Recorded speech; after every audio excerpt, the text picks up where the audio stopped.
about today's event. Today's webinar will last approximately 1 hour with time for questions at the end. We encourage you to submit your questions throughout the presentation by using the chat feature located in the lower left corner of your screen. You can also submit your questions and make comments on Twitter, and you can use the hashtag ScoreMentors. You can also connect in with us and follow SCORE at SCORE Webinar. Closed captioning for today's event is brought to you by Dell. To view it, go to captionedtext.com, captionedtext.com, and enter event code 2618392. That is with no dashes or spaces. Lastly, this conference is being recorded today, and we will be sending a copy or a link to the recording in a follow-up email to all of today's participants. We would now like to begin the SCORE webinar, An Insider's View, Securing Capital to Grow Your Business. I'm Steve Gerald, a webinar producer here at SCORE. I'll be your host and moderator. Today, SCORE is proud to have with us Ty Kaisel. He is the contributing editor for On Deck, where he heads up the content efforts for both the On Deck blog and businessloans.com, a website dedicated to simplifying small business financing. He's a prolific writer, a speaker, a podcaster, and Ty is also a small business evangelist and a veteran with over 30 years in the trenches of Main Street businesses. And his specialty is making small business best practices, tips, and advice accessible by weaving in personal experiences, historical references, and other anecdotes into relevant discussions about what it takes to be successful. He's also the author of Getting a Business Loan, Financing Your Main Street Business. With that, SCORE is pleased to welcome Ty Kaisel. Ty, thanks for joining us today. Thanks for having me. I'm really excited to be here. I've spent the last 35 or so years of my career working in small business, so I definitely understand the challenges of financing from the perspective of a small business owner and working in a small business, as well as having spent the last several years writing about the topic. I'm excited to share what's changing in small business lending today, and so I'm grateful to be here. One of the things that we hope to achieve with our partnership with SCORE is to be able to make all this information more accessible for you and to kind of give you the information you need so that you can make informed decisions about what type of financing you should search for and all of those type of things. So I'm really grateful to be here. Before we get started, though, we got a couple of poll questions to ask you so that we can get a little bit of an understanding as to where you guys are and understand who we're talking to. So the first question is, what is your company's approximate annual gross revenue? If you guys would take just a few minutes and answer that question, I'm kind of interested to see where this comes up.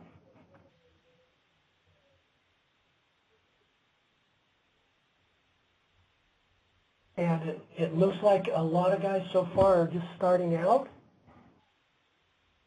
That's not a surprise. 70 responses so far are new. 28 are under $500,000. We got a few that are doing a little bit more. This is a great view into who's in our audience. So thanks a lot. Let's go to the next question. What best describes your business stage? Are you concept, startup? Are you in growth mode? I imagine we've got a lot of startups out there based upon the first answer. A lot of idea stage companies. That first growth spurt is a challenge, and it looks like there's a lot of people in that category as well. Let's go on to the next question. What sources of funding have you explored before? Have you looked into the local bank, nonprofit lenders, crowdfunders, online lenders? Hi, it's Steve, and I wanted to say people do have the option on this one to click more than one, because I'm sure some of our audience members have checked on and explored more than one source. The sources that are showing up aren't a surprise to me. The local bank and the SBA seem to be a lot of people, online lenders too, though. This is exciting. Let's jump into the presentation now. The Federal Reserve recently came out and suggested that the average small business owner spends about 33 hours looking for a loan. And part of that is of course the paperwork and the approval process and collecting documents and all those kinds of things. But another big part of that is looking in the wrong places. 33 hours is a tremendous amount of time. It's almost an entire week spent away from doing those things that are probably the most important for your business. If you find yourself frustrated with this process because you've experienced it, you're not alone. There's lots of people in the same boat. But fortunately, there's some good news. There are new options available now for you, and your access to capital is potentially greater than it has ever been before. Financing companies are leveraging technology to meet your specific needs, and they're creating options that are designed to fill specific financing needs rather than just a blanket one-size-fits-all loan. So this is an exciting time. You don't have to know everything there is to know about small business financing, but you do have to kind of have a handle on what you need to finance your business. Just like businesses like bookstores and clothing stores and all those places have been disrupted, and companies like Amazon.com and Divers.com are changing the way that we purchase everything. It's the last time you called a travel agent, when was that? Most people are online now looking at Priceline or whatever, and people like Zillow and PayPal and Square have really disrupted their specific industries. Small business financing is maybe a little bit behind the curve, but companies like OnDeck, Lending Club, BillFloat, and Kickstarter are making a big, huge difference by introducing technology that's designed to specifically address financing needs. But let's talk about the way things were versus the way things are becoming. You could go in, traditionally you'd go into the bank, you'd sit across the desk from a loan officer, you'd fill out a loan application. There's tons of paperwork. There's a personal credit score evaluation. It takes a long time and a lot of effort. They want to lend in larger loan amounts, and they often require specific high-value collateral. I grew up in a small business. In fact, my father owned a small business, and I remember him many times coming home frustrated after talking to the banker with a sentiment like, if I had all that stuff, I wouldn't really need a loan. Well, online lenders are changing that. The application process is shorter. There's less paperwork required. They take a more data-driven approach, so your credit score, while important, is not the only piece of data that they look at. And even more importantly, they look at the small dollar amounts that small business owners are looking for. I remember one business I had where $5,000 or $10,000 would have made all the difference. But banks typically don't want to lend in those amounts. And online lenders can work with younger businesses, and maybe we'll talk about that more in just a few minutes, but you don't have to meet the same rigid credit requirements that you would at the bank. So let's talk about some of the specific new financing options that are available for you, whether it's a nonprofit lender or an online lender. And we'll start with nonprofit lenders.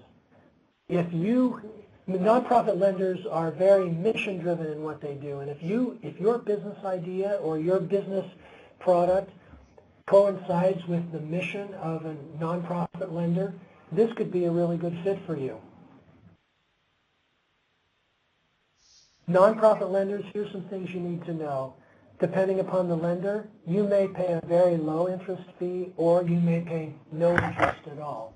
This is a really good option for startups, provided that they meet that mission requirement. So a lot of the audience today are startups, so they need to be looking at into nonprofit lenders to see if they meet the mission. A lot of them are very community-oriented or civic-minded missions. So if your business is creating jobs in maybe an underserved part of the community, or maybe a micro business that is in the inner city, these are good options for you.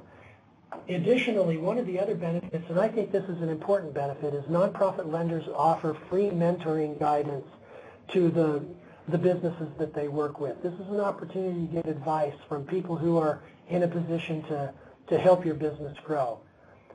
Now, smaller loan amounts are going to be available here. Some lenders will lend $5,000, $10,000, so it's not ideal for large expansion projects or big financing needs. Here's an example of someone who could potentially be a good fit for a nonprofit lender. They're a small clothing retailer. Maybe they donate a percentage of their income to charity, but they're a startup or a micro business. They're driven by a mission to help the community, and maybe their business is located in an underserved part of the community. They're not looking for much money. They're in that sweet spot for a nonprofit lender, and possible sources might be Axion or Kiva Zip or AEO Tilt Forward. These are all great companies that provide microloans. Kiva Zip, for example, if you're looking for $5,000, that's their sweet spot, and you're not going to have to meet the same credit requirements as you would going into the bank. They look at other factors like your relationship in the community and the things that you're doing to actually grow the local community. In fact, I talked to Kiva Zip, one of the guys at Kiva Zip here a few weeks ago, and he told a story of a cheesemaker who was making cheese in the kitchen of his local church. And Kiva Zip helped him get a loan to buy a 500-gallon vat, and now he's the biggest cheese manufacturer in Arkansas. So if you're a startup with something that's new, that fits with the mission of the nonprofit lender, this is a great fit and helps this company grow. Another potential loan source is crowdfunding, and this is really in the news lately. You've probably heard about crowdfunding, but let me explain a little bit about how it works, because it's pretty straightforward. Let's say you're a business owner and you need $40,000 to launch a new product. You go to a crowdfunding site like Kickstarter, for example, and you present your idea to the crowd, and hopefully if you can mobilize the troops to invest a little bit of money in your business, you can reach that $40,000 goal and get the money that you need. There are two types of crowdfunding, and you should be aware of each type, because depending upon what you want to achieve, one may be better than the other. The oldest and probably the most popular crowdfunding site is a donation or purchase-based funding. So basically what happens is you offer an advanced product, you offer a perk or some other kind of reward in exchange for small donations. I have a friend who wanted to start a t-shirt company, and he went to Kickstarter, for example, and basically he showed the artwork for the t-shirt and I don't remember the amount of money he needed, but to buy the screen printers and all of those kinds of things, and he was offering a free t-shirt of their choice if they donated. That was a great use for this donation-based crowdfunding. The second type of crowdfunding is a little bit newer, and it's not quite got the traction yet, but it's growing, and that is investment crowdfunding. And basically what you do is you offer a percentage of equity in your company for an investment from the crowd. So let's say, for example, that 10 individuals invest $5,000 in exchange for a combined 10% equity in your company. You raise the $50,000 that you might be looking for, and all of those investors get a percentage of your company. It's a great way to raise money if you're willing to give up a percentage of equity. Some of the things you need to be aware of when you're looking at crowdfunding is that some of these sites are going to charge a fee based upon how much money that you raise, and if you if you jump into the equity or the investment crowdfunding category, you're going to have to give up a little bit of equity, so you need to be prepared for that. Some of the benefits is this allows you to get your business in front of lots of potential supporters and investors who can provide financing relatively quickly, people who maybe you wouldn't meet otherwise, and it allows investors who don't have a lot of capital to give you to participate in a smaller scale. So it's a real win for you, and it's a win for your potential investors as well. Another benefit of crowdfunding is it gives you a chance to validate in the market your product, so that down the road, if you talk to an angel investor or other equity type investors, you might be able to you'll be able to demonstrate that there is interest in your product. You do have to be aware that it isn't always easy. Many projects don't get funded. My friend in the t-shirt business, he had to produce a couple of videos where he described what he was doing, why he needed the money, what he was going to do with it, and basically provide a sales pitch to all of the potential contributors so that he could get the money that he needed. And if you go the investor route, they need to be accredited investors, or in other words, savvy investors who know what they're doing and have demonstrated that. Here's a really good example of a potential crowdfunding project. Let's say that you have a prototype for this little kitchen gadget, and it's going to cost you $15,000 to design and deliver the first 5,000 units. Particularly if your business is not yet established, maybe you're in the startup phase like so many of you in the audience are, and I noticed a lot of you were in the idea stage, and this is another good fit for that, because you can take your prototype to a crowdfunding platform and possibly find success there in finding the funds that you need. Some of the options that are available to you: Kickstarter, Indiegogo, Rocket Hub, GoFundMe, they're all available online, and you can go and learn more about each one of them individually by going to their website. Another type of financing is invoice financing, and while the idea of invoice financing has been around for a long time, companies like Bluevine and Fundbox have taken that idea and made it simpler. Basically, it's easy to upload invoices, it's easy to apply, and the whole process is online, which makes it really simple for the small business owner.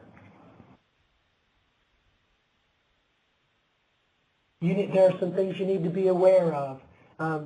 Basically, the way it works is you'll get, depending upon the financing company, either a fixed payment or a percentage of your outstanding invoices, and then you're paid the remainder after they collect, minus the fees that they charge.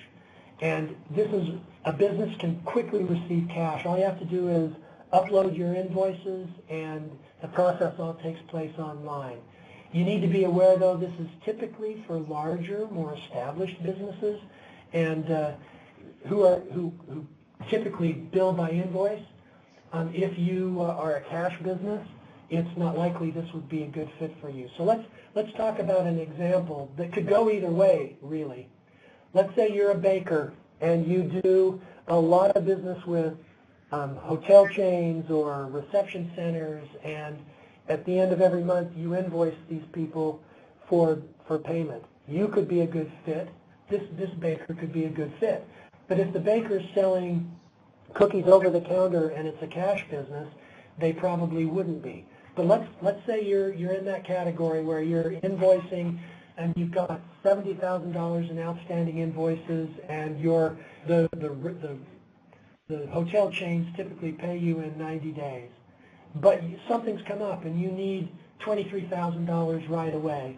This could be a good fit for that, because you can leverage those invoices that are out to regular customers who pay their bills on a regular schedule, and you can get that access in a couple of days rather than 90 days. So some of the Bluevine and Fundbox are both great examples of places you could go to find that kind of funding.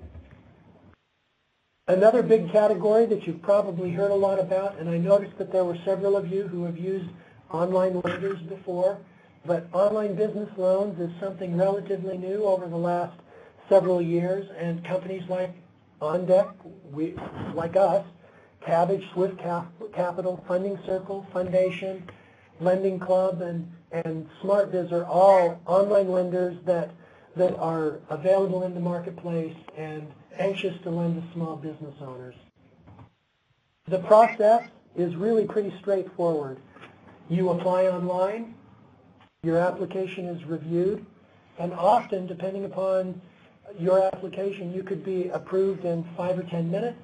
And even if you're rejected, you're going to know in 5 or 10 minutes rather than weeks or longer to find out that you've been rejected. And if you're approved, you'll get that funding in 24 to 48 hours typically. So this is a very quick way to get financing, and it's much easier and more streamlined than some of the traditional ways to get financing. Now, you should be aware that the access to capital and the cost of capital is related. So the easier it is to get the capital, the more expensive it might be. For example, we've talked about how the credit criteria at the bank is pretty strict, and although the bank is probably going to offer you the lowest rate loan available, it's also going to be the hardest to get. Where if you look at an online loan, for example, it's going to cost you a little bit more for the capital, but your access to capital is better. And what we'd like to talk about next is the relationship between the cost of capital and loan purpose. So this is going to be kind of a silly question probably, but if you had a choice, which interest APR would you prefer? 67.5% or 22.5%? This is a very popular way to evaluate one loan over the other, and the answer might not be quite as straightforward as you think. Depending upon the cost of interest, the 67% APR might even make sense. So let's dive into that. Let's say you borrow $10,000 for 6 months. Over the course of that 6 months, at a 67.5% APR, you're going to pay about $1,500 in interest. Now let's take that same $10,000 and let's borrow it over the course of 4 years at 22.5% APR. That $4,800 interest is going to be, about $3,200 in interest more than the short-term loan. Now, of course, your payments are going to be higher, and they're going to be different because of the term length of the loan. For example, the 6-month loan is probably going to be a daily payment over a monthly payment or a weekly payment. So there are differences, and the short-term loan might be better for some applications than the other. For example, if you're buying a real estate or expanding your retail location, the 6-month loan might not make sense for you. So when we look at online business loans, some of the things you need to know are that the payment is going to be a fixed interest and a fixed payment schedule that may be auto-debited from your business account on a daily, weekly, or monthly basis, depending upon the lender. However, approvals can be very fast, and these lenders are going to make decisions based on more than just your personal credit score. It's going to fold into the equation, but they're going to look at your cash flow and your annual revenues and other things that demonstrate a healthy business that would probably weigh more for some of these lenders. It's a great opportunity if your business has a specific short-term ROI, for example, with a short-term loan. If you can demonstrate that you can generate income with this loan, a short-term loan, for example, might be a great option. Now, some of the things you need to be aware of, most of these lenders don't want to work with startups, or at least businesses that have less than a year track record. And some lenders exclude specific industries. And remember that access to capital and interest rates are correlated. So the easier it is to get the capital, the more expensive it might be. However, the loan amounts and term lengths, they vary depending upon the company. However, they're often in that sweet spot that the bank doesn't want to lend to. So the loan amounts are geared more towards what you might be looking at. For example, my dad, he bought a warehouse when I was young, and he spent $60,000 to buy the warehouse. To him, that was a small fortune. To the bank today, $60,000 would be considered a microloan, and they might even encourage him to apply for a credit card rather than give him a small business loan. So some of these online lenders are more focused on that type of loan. Here's a great example of a company that could be a good fit for an online business loan. It's a well-established restaurant. Maybe they're looking down the road at spring coming and they want to expand into an outdoor space, but they need about $75,000 to do the expansion. Because they're an established business, because they have a demonstrable cash flow and they're doing a regular revenue, they may be a good fit, even if the personal credit score of the borrower doesn't meet the criteria that would qualify him at the bank. It's possible to get a loan with companies like Funding Circle, SmartBiz, Kabbage, or OnDeck. SmartBiz is particularly interesting because what they've done over the last couple of years is streamline the SBA loan process for smaller loans. So if you're looking for a $10,000, $25,000, $50,000 SBA loan, they turn the process around much quicker than a traditional SBA lender might. Another type of lender that you need to be aware of, and they're not really a lender, is the loan matching site or loan aggregators. They don't make loans, but if you're not sure exactly about where you need to go online to find a loan, this is a great place to visit, because what happens in a nutshell is you come to the site with a need.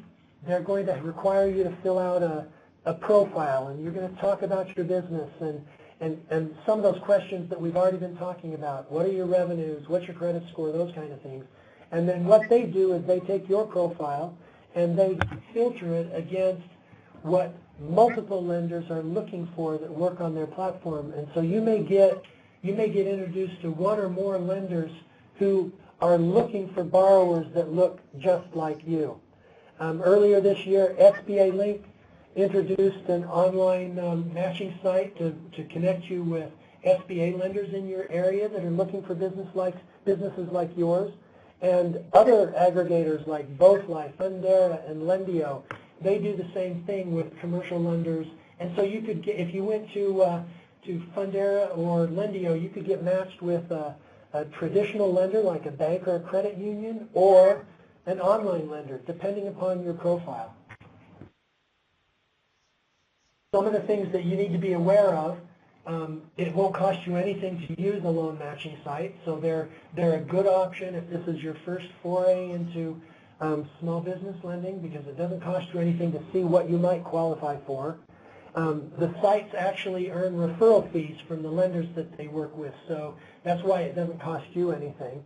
It does allow you to get in front of a lot of lenders that you might not otherwise meet, and it can happen very quickly. The benefit of the matching site is that they filter out lenders that are not a match. For example, if your personal credit score isn't going to qualify at a particular lender, they're not going to introduce you to that lender. So it could be a good potential time saver. So instead of spending 33 hours, you can cut the amount of time you spend looking for a loan down.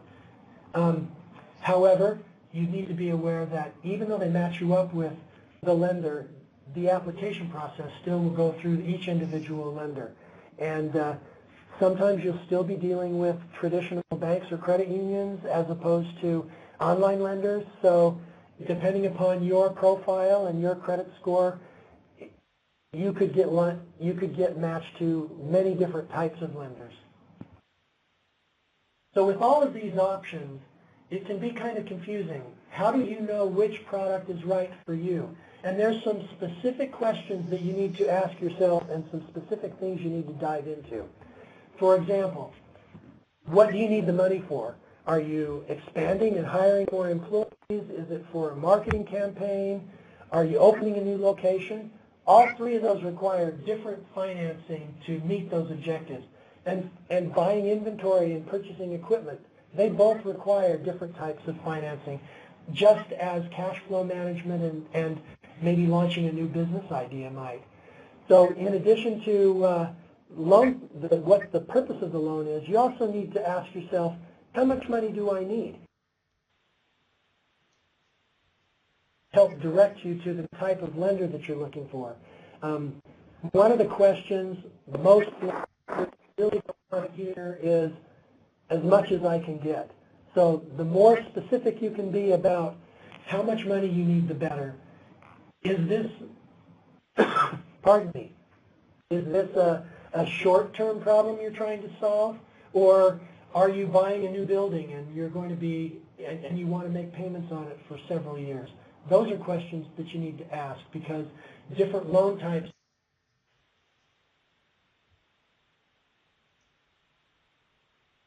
afford the loan payments. Is there a definable ROI that you can attach to the loan? Are you buying inventory today at a discount that you can turn in 3 months and enable you to make an increased ROI? That's going to determine what type of loan you get. And what is your cash flow like? Can you actually afford the loan payments? These are questions that you need to be asking yourself.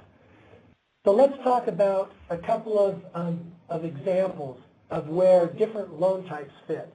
For example, if you're opening a new franchise and you need $300,000, a loan matching site might be a good place to go, as well as a longer-term online business loan. And it's not on the list, but the SBA offers franchise-specific financing. So depending upon what you're looking for, you've got a couple of options here, and where you might qualify. There's other things that you can look at. Developing a new product, and you're looking for $15,000. You may be able to go to a crowdfunding platform and find success. And a nonprofit lender, depending upon if your new product meets the specific mission objectives of the nonprofit lender, it could be a good option. Let's say you have an opportunity to buy discounted inventory, but you need to do it in 4 days or the discount goes away, and you need $75,000 to do it.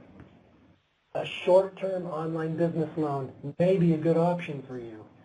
And if you're a seasonal business and you're managing cash flow and you have a gap and you need a little bit extra money to get you from one season to the next and you need $23,000, you have a couple of options. If you're invoicing customers regularly, you may be able to finance some of your outstanding invoices by uploading them with an online lender, or you may be able to access funds via a short-term online business loan. If you're a young company and you're launching your first marketing campaign and you need $5,000, a nonprofit lender might be an option, as well as some of these others. It all depends upon what type of loan makes sense for your business and your situation. There are some questions that you need to ask yourself, and this will help you make decisions. What type of financing can I qualify for?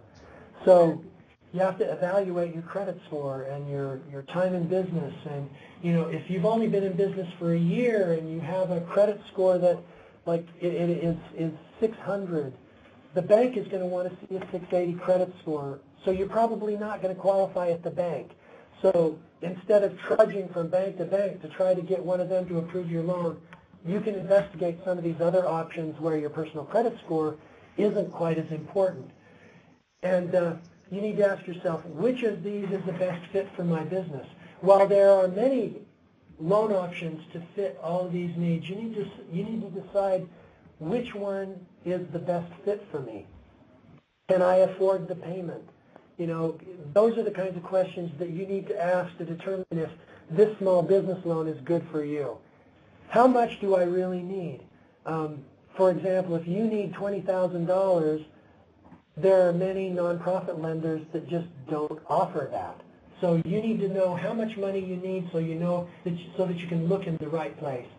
And the last question is, do I have all the information I'll need to apply? For example, any lender is going to ask you questions about your personal and business credit, or your time in business, or your profit and loss statement depending upon the business. There's lots of questions. Do you have all this information at your fingertips so that you can speak to it and that you're not stumbling over your words or confused, so that you can sit down with a loan officer or sit in front of a computer and answer all these questions? At OnDeck, we understand that this is a complicated process and that there are lots of questions, and that the landscape for you has changed just in the last few years. And that's one of the reasons why we launched businessloans.com.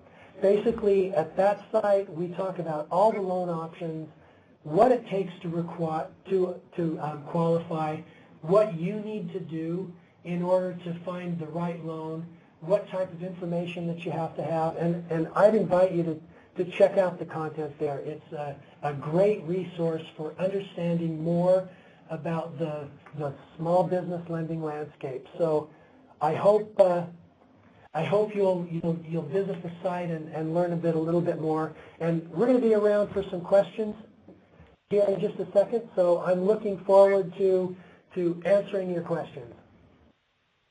Well, Ty, super presentation. This is Steve Gerald with SCORE, and very, very valuable information. As you were presenting, we had several people who were chatting with us saying they really appreciate and value the experience of listening to you today, the information you've been providing.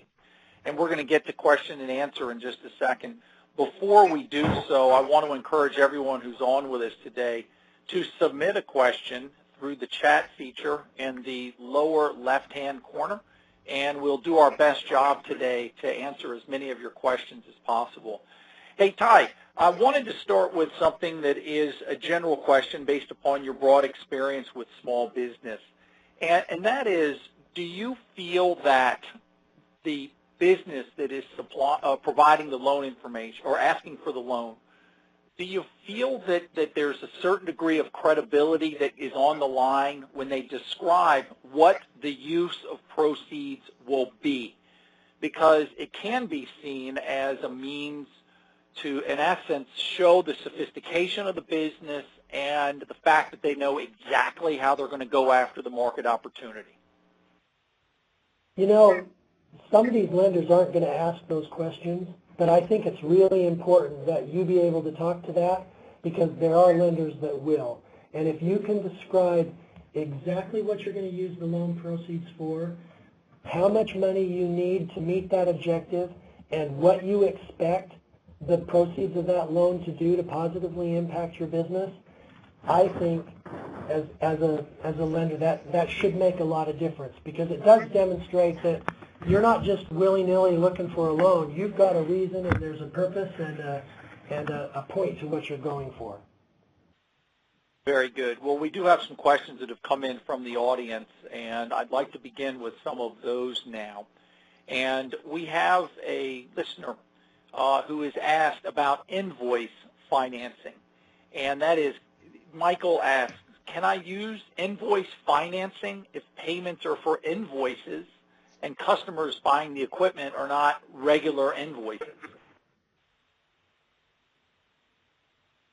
What you're going to have to do in that instance is check with the individual invoice financing company, because there is not a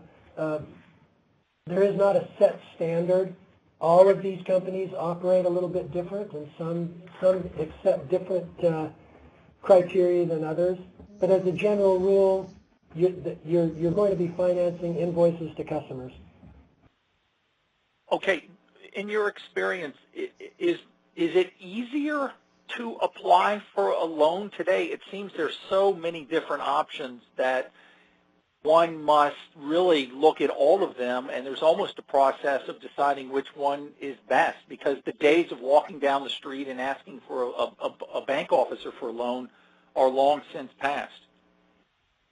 Well, I think finding a loan is easier today than it was, and depending upon the lender, the process could be easier or more complicated. For example, it's still a complicated process at the bank, and a traditional loan is still a matter of sitting across the desk from a loan officer and going through that process. I was talking to a borrower recently who they didn't spend the 33 hours that the Fed talks about, but they spent 15 or 20 hours back and forth with a loan officer before they were finally denied. And the reason they were denied is because they hadn't been in business for 2 years. The loan officer knew that in the first conversation, and yet that process was still complicated.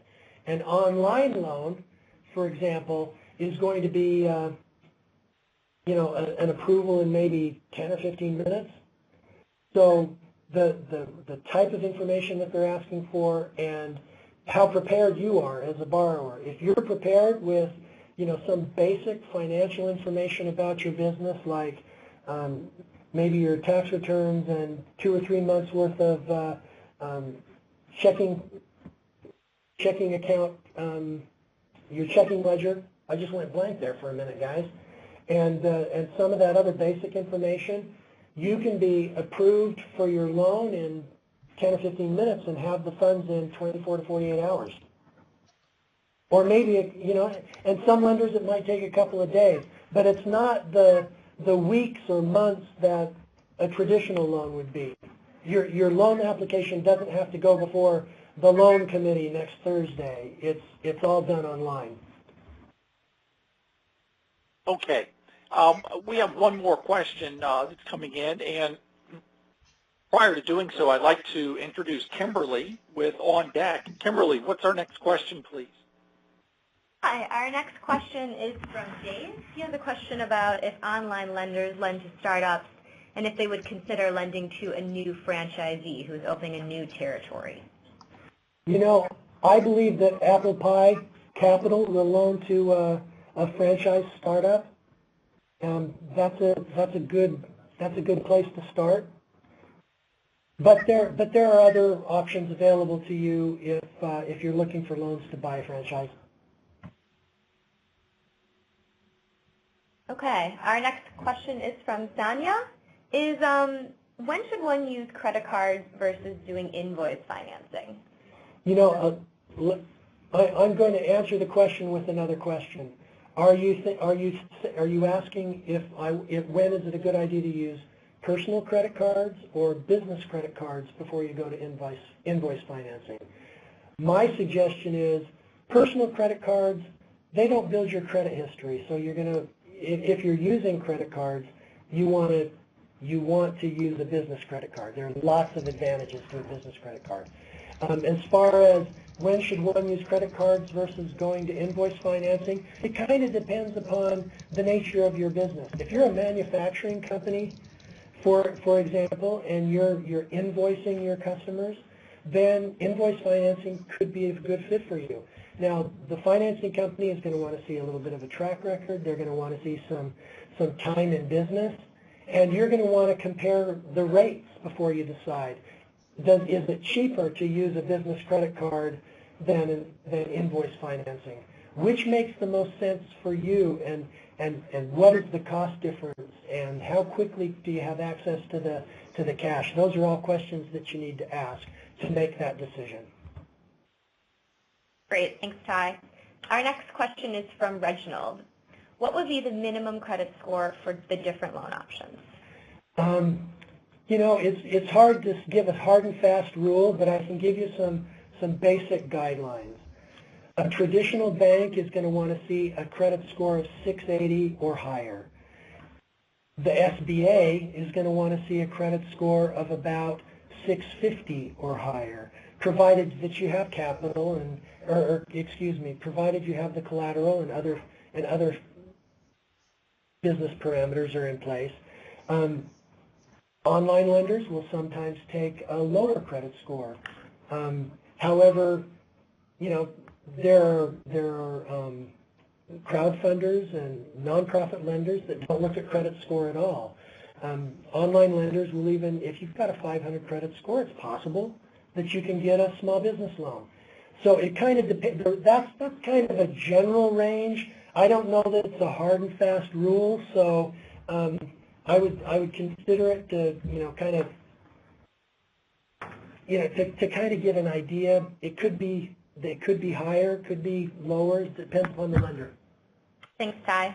Our next question comes from Anne, who wants to know if online funding is based on personal credit histories. Online funding, typically speaking, they're going to look at your personal credit score, but it's not the most important factor. If you have a strong cash flow in your business and you're doing, like for example, many online lenders want to see about $100,000 in revenue every year. And if you've got a cash flow that can support the online debit from your checking account, that's more important. If you've got a healthy business, that's more important than your personal credit score. How you pay your personal bills, it speaks to your creditworthiness, but it's not necessarily the best metric for measuring the health of your business or your business's ability to meet its payment obligations. So it's the factor, but it's not the most important factor. Whereas with some lenders like a traditional bank, it could be a go, no-go metric. If your credit score is 500, the bank's not going to lend to you, period. Thanks. Very interesting question from Chris. How do you protect your idea if you use crowdfunding? I'll be honest with you, Chris, I don't think there's a formal way to do it.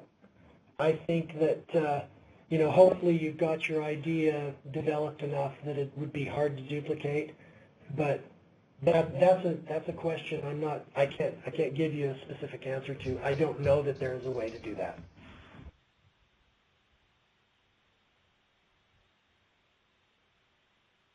Any other questions? You know, we're definitely here, so definitely pipe in if you have any questions about the content or additional questions related to the ones that were asked. We'll give listeners another couple minutes to type in. Hi, this is Steve at SCORE, and I'm curious, in your experience, have you seen that this is one of the most pressing things and the source of anxiety for small business owners and operators? You know, because so many people carry that passion, that entrepreneurial belief in what they're doing, and conveying that and convincing others who are ready to invest in them, you know, can be challenging and a source of anxiety. What have you seen? You know, I think accessing capital is one of the biggest concerns that most small business owners have. And more importantly, I think that the place that small businesses have in our economy are critical. This is a problem we really need to pay attention to, because about 2/3 of every new job created in our country happens in small businesses. About 50% of the people that have jobs today, they have jobs in what would be considered small businesses. And, you know, small businesses, they're either growing with bootstrapped capital or cash flow, or they're borrowing money to do it. Borrowed capital keeps the economy growing. I think I read a statistic recently that suggested that it takes about $5,000 to ramp up a new employee. And if you don't have that in cash flow, and that employee can turn a profit for you, it's important to have access to borrowed money. I know that there were times as a business owner when, you know, I flat out needed $5,000 or $10,000, and it was a struggle to get by without it, because in those days this type of financing access wasn't available to me. I just couldn't get it. And today there are so many options available to fit that sweet spot where small business owners need just a little bit of money to get them over a cash flow bump or to buy a piece of equipment or whatever it is. So yeah, I think this is a big concern for small business owners, and I think it's a really important problem to solve within the economy. And do you feel that there are anything that people should be wary of? You know, I think you just need to make sure that whatever you're investigating is the right solution for you. Don't jump on board with the first lender who says yes, unless it's a good fit. If there's something that doesn't look right, or you have a concern, or you're worried that you can't make the periodic payment, make sure that you're looking for the right thing and that you're not asking for too much money. And you know, if you do your homework and you're prepared before you go in and you ask yourself those questions we talked about earlier, you should be able to make an informed decision that will benefit your business. And I would also offer to be very careful and understand and know what you're signing. Oh, absolutely. If the lender won't explain the terms to you so that you can understand them, you should probably rethink who you're talking to. You need to understand exactly what's happening, exactly what you're signing on the dotted line for, and exactly what's going to take place. That is very practical advice, probably not just for financing and for funding, but for a variety of different things related to operating and running a small business. Let's bring Kimberly with On Deck back on again. Kimberly, do we have more questions? Indeed we do. Our next question is from Scott. Is there such a thing with a startup small business loans to start payments in 12 months from the time the loan was awarded? You know, I am not aware of any lender that does that. If you get a loan, they're going to want a payment on the next on the schedule. If it's a daily payment, they're going to want a payment the day after you get the financing. If it's a monthly payment, they're going to want the payment the month after you get the financing. I'm not aware of anything like that. If you now, that's not to say you can't find an angel investor who's willing to invest for some equity. He or she is not going to require a regular payment. If your idea is far enough along that you can interest a venture capitalist, they're not going to require a payment next month, but they are going to require a percentage of your ownership equity. I hope that answered your question. Great. Very good. Kimberly, are there other questions? We have a lot of questions coming our way. Our next question is from Andy. He has a question about, he sees a lot of activity on crowdfunding sites like Kickstarter. Should you focus on one site or hit multiple sites, and are some better than others? You know, I don't think there's any hard or fast rule regarding that. I think it kind of depends upon you. This is just a personal opinion, but if you're trying to organize the crowd, does it make sense to divide your audience? And regardless of the platform you choose or the multiple platforms, you have to market your idea. If you don't take the time to make sure that the potential contributors understand what you're doing, and you don't pitch it and market it, you're probably not going to make it. One company that I'm aware of is the Waffle Truck, and they went to I think it was Kickstarter, and they got within days of being able to close the campaign, and they didn't have all the money that they needed, so they had to ramp up in those last couple of days to market and motivate the the idea so that they could get enough investors or enough contributors to pitch in to hit their goal. Because remember, some of these sites, if you don't meet the goal, you don't get anything. I hope that answered your question. Great. Our next question is about Dun & Bradstreet. How important is it to have a Dun & Bradstreet number, and what should a small business owner think about when they get a call from them? I think it's incredibly important. I think you need to establish business credit. If you don't, most of the time they're going to be looking at your personal credit. And Dun & Bradstreet is one of the oldest and biggest of the business credit reporting agencies. And additionally, one of the real important things is to make sure that the profile they have on you is accurate. For example, depending upon how you complete the information, if there are gaps and they don't know for sure, they make assumptions based upon other businesses that look like you, and you could accidentally get put into a higher risk industry category with the SIC code that they assign to you, which would make it harder for you to get a loan. So I think it's very important to have these relationships. And you didn't ask this question, but I'll go one more. If you need to ask if your vendors that you buy supplies from, if they report to Dun & Bradstreet, because and the other business credit reporting bureaus, because if they don't, the good credit history you have with your suppliers, it doesn't help build your business credit score. So I think the business credit reporting bureaus are very important. Dun & Bradstreet is one, Experian and Equifax are the others of the big three. So yeah, I think it's very important to make sure your profile is accurate. And if they're reaching out to you, if Dun & Bradstreet wants you to complete your profile, you should absolutely do it. Great. Thanks, Ty.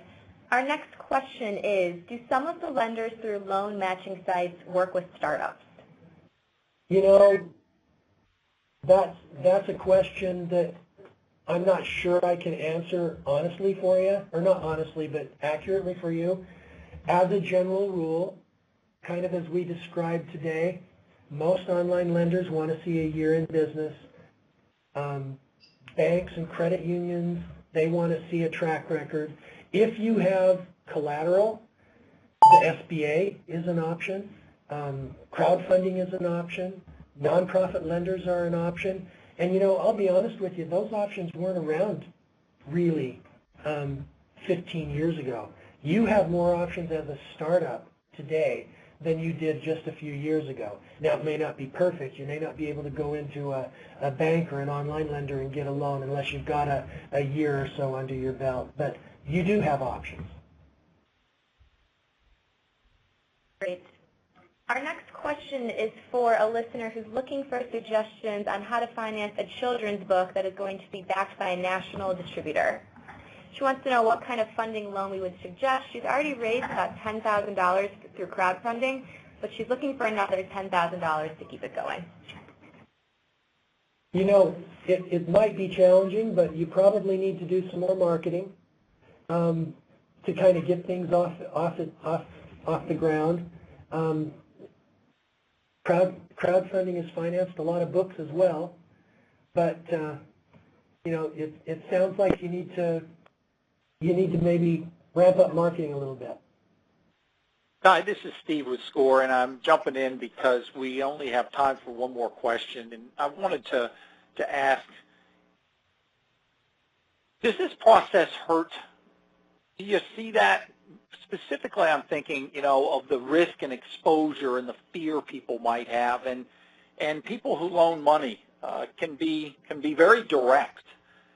You know, when I say hurt, obviously it doesn't hurt to tap the keyboards, but what about bracing oneself, you know, to have really hard and candid conversations about the state of their business? Seen that? You know, it can be hard. However, if you're prepared when you go in, it's a lot easier. I think I mentioned this, but if you can use the numbers for your business to describe the health of your business, and you can explain what you need the money for and exactly how much you need, and you're prepared and you do homework, and spend your time in those places where you will find the potential for success. It doesn't have to be as painful as it might otherwise be. And you know, a loan rejection isn't the end of the world. Sometimes if you can get the lender to explain why you were rejected, you can go back to the drawing board, you can improve your application for the next time. So look at rejection as a learning experience. In most cases, it's not personal, it's just the way they have to get business done. And you can go to businessloans.com and learn some more information about what potentially might be a good fit for you. And if you spend your time, it's like fishing. Go where the fish are, and go where the fish are that you can catch. And if you can do that, if you can know ahead of time where your odds of success are greater, it always hurts to be rejected, but it doesn't necessarily have to be horribly painful. All right, and that in itself is also a testament to how deeply one believes and how much confidence they have, because frankly, in all of our lives, we hear a lot of naysaying and a lot of negativity, and if that entrepreneur or small business owner believes and can demonstrate the success of their business, certainly they will be successful.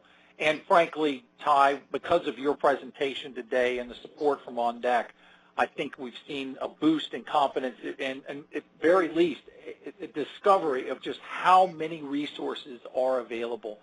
That is all the time we have for questions today. On behalf of SCORE, I'd like to thank you all for attending today's SCORE Live webinar. We invite you to join us next Thursday when SCORE will present 60 ways to grow your email list and your business too. In closing today, two big thank yous. One to Ty, of course, for presenting another splendid SCORE webinar, and also to Kimberly from On Deck for moderating some of our questions today. Thank you all for joining us. Have a nice day, everyone. Thank you.